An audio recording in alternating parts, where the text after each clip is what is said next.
Tes Apgar Score atau penilaian Apgar merupakan salah satu pemeriksaan fisik bayi yang dilakukan pada menit pertama dan kelima setelah bayi lahir. Semakin tinggi nilai Apgarnya maka semakin baik. Nilai Apgar yang tertinggi dianggap dapat menjadi patokan bahwa kondisi bayi baru lahir sehat dan bugar setelah dilahirkan. Seperti apa penilaian Apgar Score itu? Kata Apgar sendiri terdiri dari beberapa aspek yang diperiksa, yaitu activity, pulse, image, apprehension, respiration. Activity atau aktivitas otot. Misal skor kedua berarti bayi tampak bergerak, aktif dan kuat. Skor per 1 berarti bayi bergerak namun lemah dan tidak aktif. Skor kosong berarti bayi tidak bergerak sama sekali. Pulse atau denyut nadi. Skor 2 berarti jantung bayi berdetak lebih dari 100 denyut per menit. Skor 1 berarti jantung bayi berdetak kurang dari 100 denyut per menit. Skor 0 berarti detak jantung tidak terdeteksi. Image atau respon refleks. Skor 2 berarti bayi meringis, batuk atau menangis secara spontan. Yang skor 1 berarti bayi hanya sering bisa meringis menangis hanya saat diberikan rangsangan. Yang skor 0 berarti bayi tidak menunjukkan suatu respon apapun sama sekali. Yang keempat, apprehension atau warna tubuh. Skor kedua itu memiliki warna tubuh yang berwarna pink atau merah jambu. Yang ke-1 itu skor ke-1 itu warna kulit memiliki warna pink tetapi agak ada kebiru-biruan pada telapak tangan dan telapak kakinya. Yang skor 0 itu berarti warna bayi cenderung pucat seperti warna biru. Lalu yang pernapasan itu skor kedua bayi menangis kuat dan dapat bernapas secara normal. Skor 1 jika bayi menangis lemah disertai rintihan dan napas yang tidak teratur. Yang skor 0 jika bayi tidak bernapas sama sekali. Setelah hal-hal yang di atas dinilai, maka nilai masing-masing aspek yang diperiksa akan dijumlahkan dan diperoleh total sebesar 0 sampai 10. Skor di atas 7 menandakan bahwa bayi dalam kondisi baik atau sempurna, dan skor ke-5 sampai 6 menandakan si kecil tidak atau kurang sehat atau bugar dan mungkin perlu bantuan pernapasan. Skor di bawah 5 merupakan keadaan gawat pada bayi yang mengindikasikan bahwa bayi membutuhkan resusitasi segera. Waspadai nilai Apgar skor rendah pada kasus tertentu seperti ketika kondisi bayi. Hasil total penilaian Apgar skor yang rendah yaitu 0 sampai 3.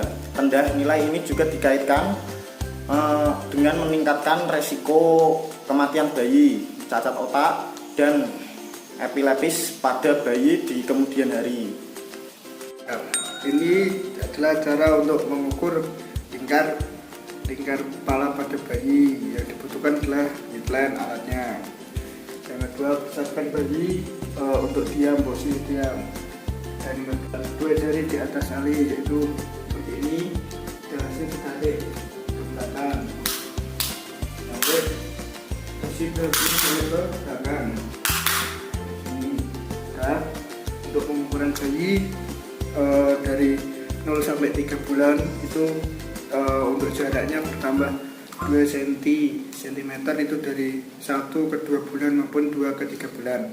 Dan dari 4 bulan ke 6 itu akan bertambah menjadi 1 cm, yaitu dari 4 ke 5, 5 ke 6. Dan 7 ke 12 itu akan bertambah setengah dari ukuran pertama, yaitu dari 7 ke 8, 8 ke 9, 9 ke 10 maupun 10 dan ke 12 nya sampai ke 12. Dan untuk manfaat dari pengukuran lingkar kepala pada bayi ini untuk mengetahui perkembangan pada kepala pada si pasien bayi. Untuk normalnya itu pada bayi sekitaran 33 cm untuk normalnya sampai ke 38 cm. Denver Development Screening Test atau DDST. Tujuan dari pemeriksaan DDST tersebut adalah untuk adanya development problem pada bayi tersebut. Nah, indikasi apa sih yang dilakukan pada tes DDST tersebut? Indikasinya adalah untuk anak usia 4 minggu sampai 6 tahun. Sasaran pemeriksaan meliputi 4 skor, yaitu personal sosial, fine motor adaptif, language, dan cross motorik.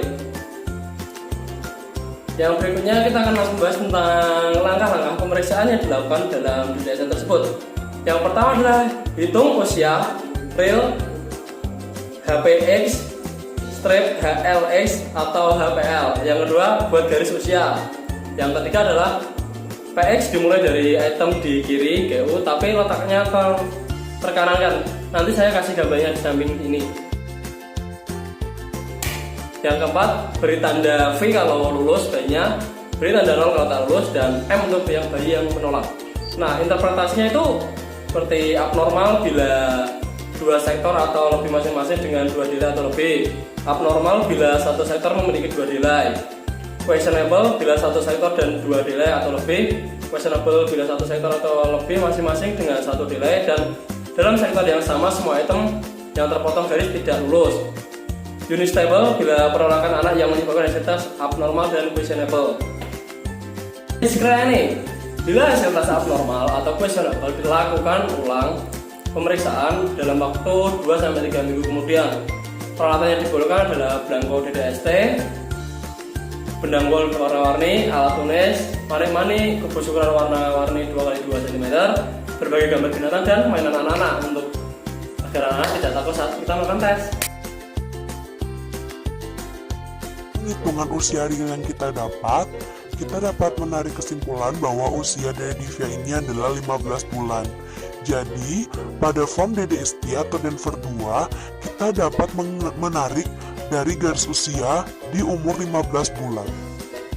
Nah, seperti yang sudah kami jelaskan di awal, bahwa pada pemeriksaan DDST ini ada 4 sektor yang harus dinilai, yaitu yang pertama, motorik kasar, yang kedua, bahasa, yang ketiga, adaptif, motorik halus, dan yang terakhir, personal sosial.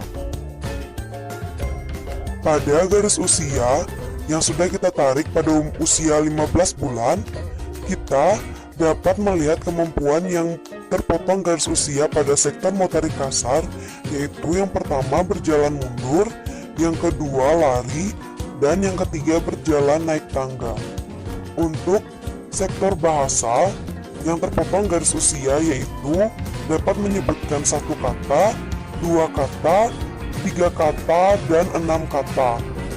Selanjutnya untuk motorik halus adaptif yang terpotong garis usia yaitu mencoret-coret, mengambil manik-manik dan ditunjukkan, dan menumpuk menara dari 2 kubus. Dan yang terakhir untuk sektor personal sosial yang terpotong garis usia yaitu bermain bola dengan pemeriksa, menirukan kegiatan, minum dengan cangkir, membantu di rumah, menggunakan sendok atau garpu, dan membuka pakaian.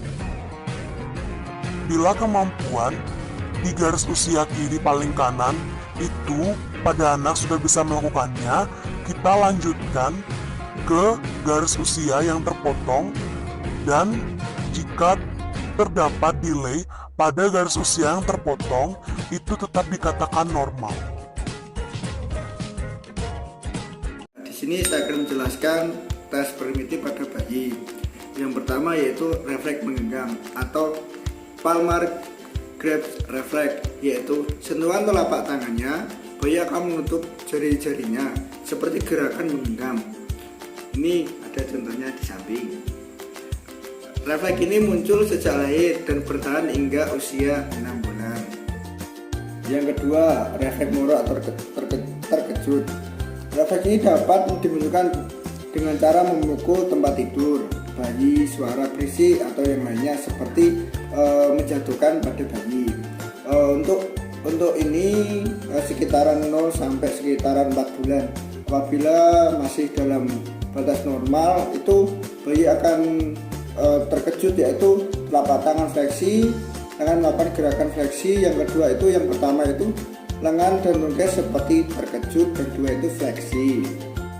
Yang ketiga yaitu refleks Babinski, yaitu garuk atau usap telapak kaki bayi pada sisi lateral. yaitu refleksnya jempol bayi akan mengarah ke atas dan jari-jari kakinya lainnya akan terbuka. Refleks ini menetap hingga usia 6 bulan. Ya guys, ini sudah di berujung acara, dan itulah dari praktek dari kelompok kami, kiranya bermanfaat bagi semuanya, dan apabila ada kesalahan kami selaku dari teman-teman semua mengucapkan banyak mohon maaf yang sebesar-besarnya.